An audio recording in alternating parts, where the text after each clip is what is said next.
Breaking news tonight out of Brentwood, where two people were found dead at the home of award-winning actor and director Rob Reiner. Good evening to you. I'm Susan Hirasuna. Authorities say they were found around 3:43 this afternoon at the Chadbourne Avenue home. LAFD says the victims are a 78-year-old man and a 68-year-old woman. Those are the same ages as Reiner and his wife. Fox 7's Rachel Aragon is live near the scene in Brentwood with breaking details for us. Rachel. Yes, Susan, again, police confirming two people found dead inside this Brentwood home. I'm going to step back for you so you can see just what we're looking at here. About a block away, this is off of South Chadbourne Avenue near Hanover Street. As you mentioned, Susan, the call initially coming in for police around 3:30 or so this afternoon.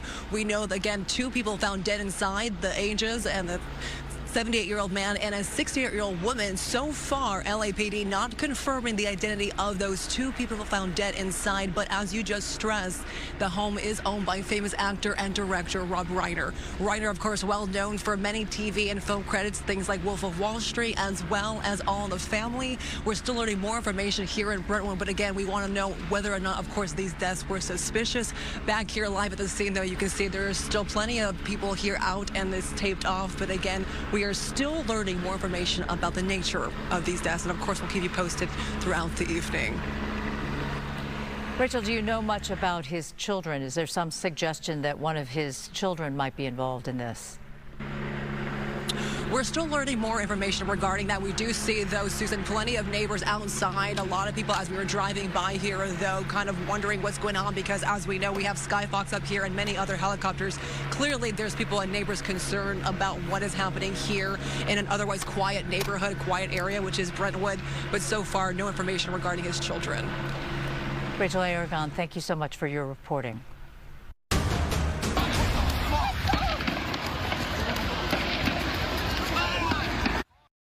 And more awful breaking news to tell you about tonight. At least 15 people are dead, including a child, and dozens injured after two shooters opened fire during a Hanukkah celebration on Bondi Beach in Sydney.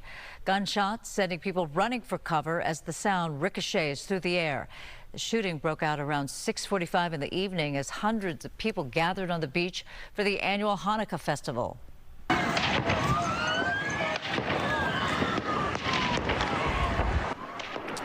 The victims' ages range from 10 to 87 years old tonight. 40 people are in the hospital. Authorities say the shooters were a father and son duo. Officials say the 50-year-old father is dead and his 24-year-old son is in critical condition. Witnesses describe the scene when the gunfire broke out. For a smoke, because you can't smoke there. Unfortunately, I'm a smoker. And I went over that sort of fence where the cop parked, and then the shooting starts. And everyone is running down.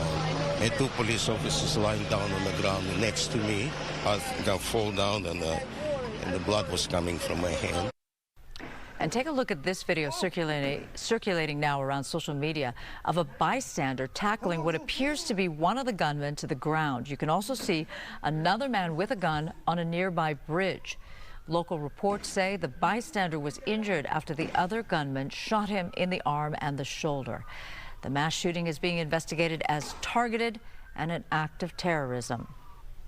Meantime, local law enforcement is boosting patrols at Jewish facilities and Hanukkah events following today's tragedy in Australia. Officials at LA's Simon Wiesenthal Center say the shooting highlights a global rise in anti-Semitism. Fox 11's Haley Winslow reports. It is an outrage, but it's not shocking, especially not with Australia. Angry, but not surprised. That's how Rabbi Abraham Cooper describes the horrific Sydney massacre. Cooper is the Associate Dean and Director of Global Social Action for the Simon Wiesenthal Center, headquartered in LA and dedicated to combating anti-Semitism worldwide.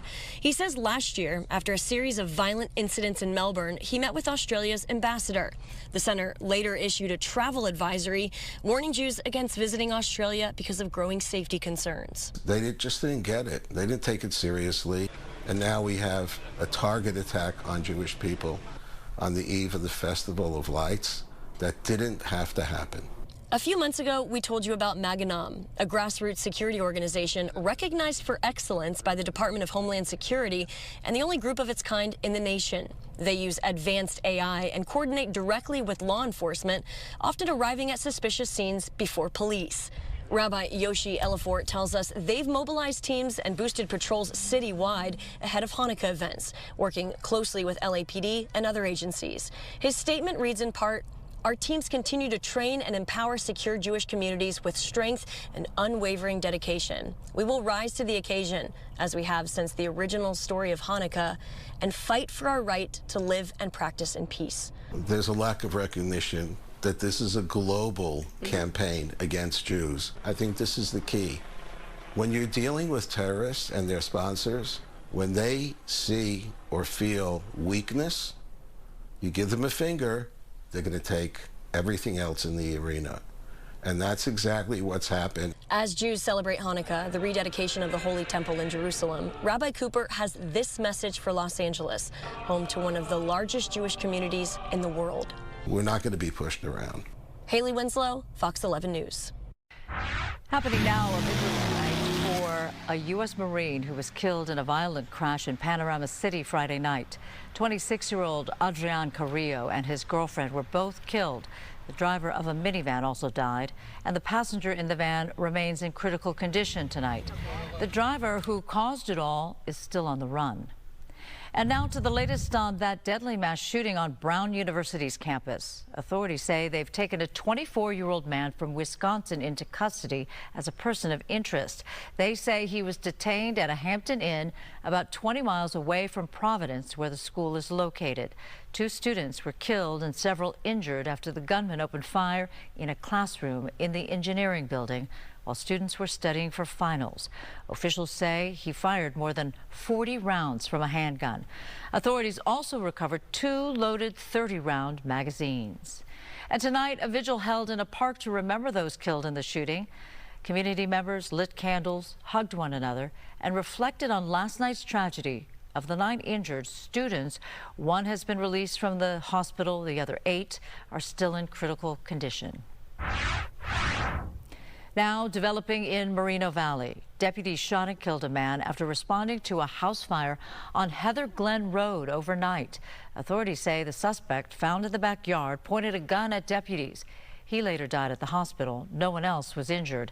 The investigation is ongoing.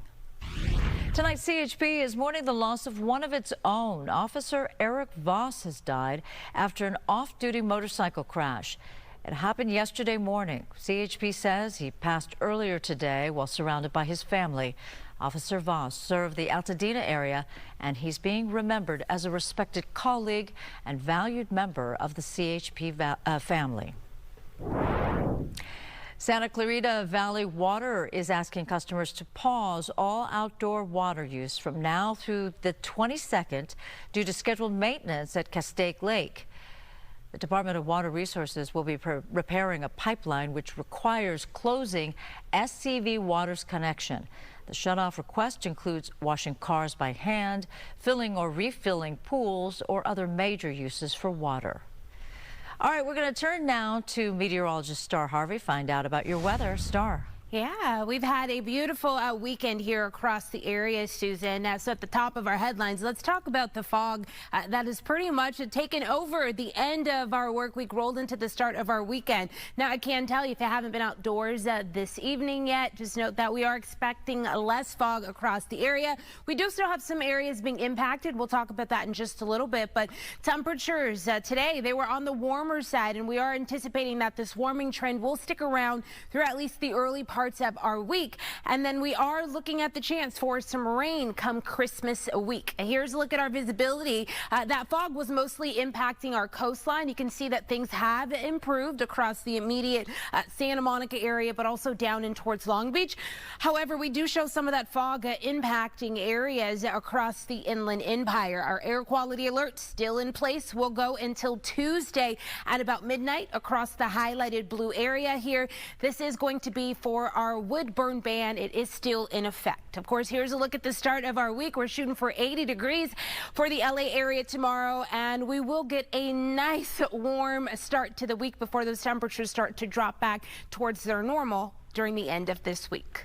Back to you. Thanks very much, Star. Los Angeles spread holiday cheer today with an event called Joy in the Streets. Downtown's First United Methodist Church hosted, offering free warm clothing, water, and haircuts to unhoused neighbors. The Rotary Clubs of Alhambra, Monterey Park, and South Pasadena helped out. About giving back, and to see this many volunteers on a Sunday morning that are so passionate about giving, it really is, honestly, it makes us proud. Organizers say the event reflects the church's commitment to compassion and dignity for those in need during this holiday season.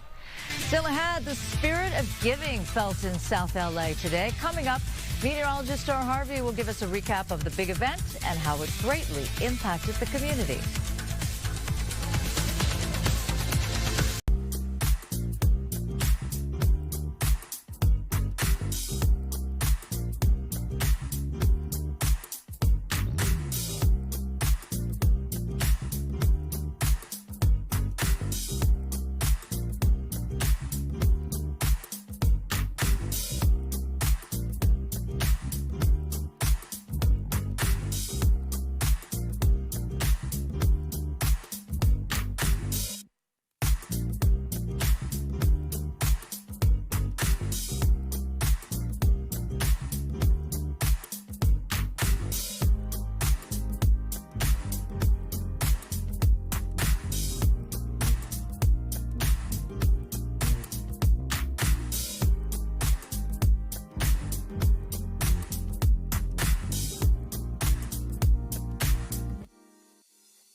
All right, we are giving you this update of breaking news.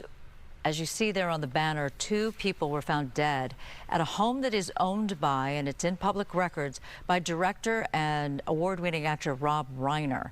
2 people, and LAFD says that the ages match the occupant's age, which would be Rob Reiner and his wife. But we don't have official confirmation that indeed Rob Reiner and his wife were killed. This is a homicide investigation. Again, limited information, but you see there a lot of police activity at this home on Chadbourne in the Brentwood area. We will be updating this story on our 10 o'clock news.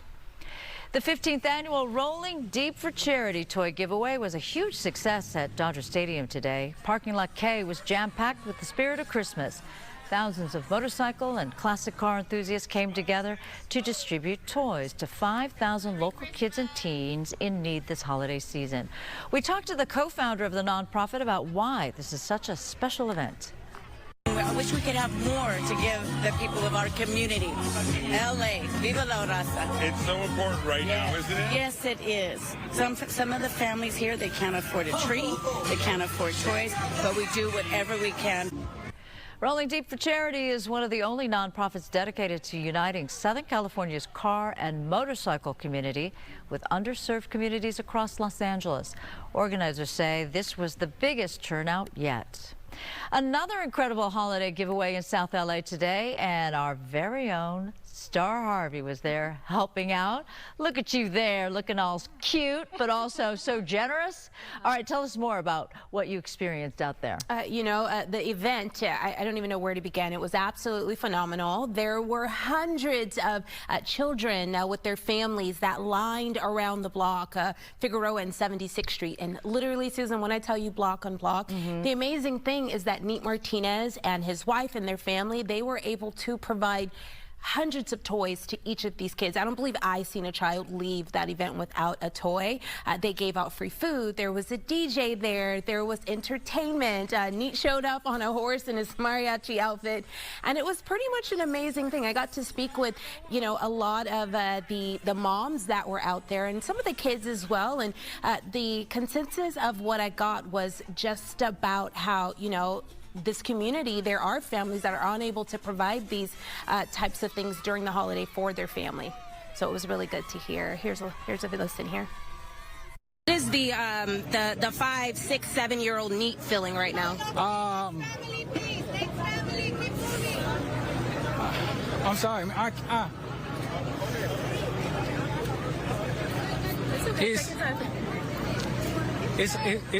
It's a blessing. Like coming in this community is coming from nothing, like growing up in poverty and not being able to sometimes have like what other people have when you see on television, when you see on the internet, like stuff like this, like it really touches me because I do this and my purpose is because when I was growing up, I didn't have that. I didn't have nobody. We've profiled Neat Martinez during Latino American Heritage Month. He is known for giving haircuts to the homeless people and others in need. And of course, it was such an amazing event today. I got to bring my son Bryce out there today, and he got to be my little helper. Such an amazing thing. Very good. Well, sports is after the break. Here's Kyle Kraska with what's coming up. Susan, thanks. Hi, everybody. Coming up in sports, the Rams check a couple of boxes today at SoFi Stadium as they knock off the Detroit Lions and continue to be the #1 seed in the NFC. We've got all the highlights coming your way from Inglewood. Also ahead, the Chargers and the Chiefs playoff aspirations and boost their own in Kansas City. We're going to show you how it all went down next in sports.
The Fox 11 Sports Desk is sponsored by Hyundai.